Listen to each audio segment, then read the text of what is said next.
kiek ten 8 valandas darbo pas jį turėtų būti, ne? Klausimas, kas iš tikrųjų tiek dirba. Natūraliai.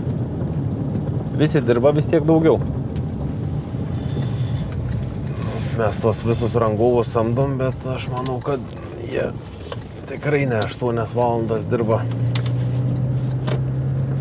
Neteina su šlipsiuku, su kavos podeliu, 8:00 pradedu darbą, 17:00 išvažiuoju. Yra visokių tų situacijų. Būna taip, kad savaitę laiką stoviu, kitą kartą nėra to darbo, pas mumis dar kol kas taip nėra, bet būna visokių tų situacijų. Tai.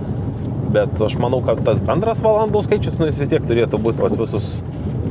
Pas visas profesijas dirbamas vienodai, tiek pas advokatus, kad ir mane, kad ir tavi. Mes visi, manau, tą darbo valandų skaičių savo ribotą turim. Dirbi tiek, kiek gali, kol esi nepavargę. Ir jeigu turi noro, jeigu neturi noro, tai ir nedirbi. Jis tiesiog norėjo išklausti, kiek yra normalu dirbti, kad nepavarg.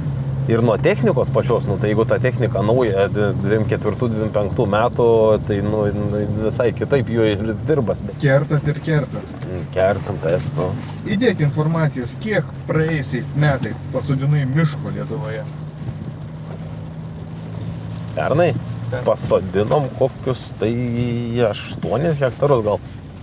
Grinai eglę. Bet čia atvažiavom į tą, kurio nesodinom. Šils, lietus, malonus.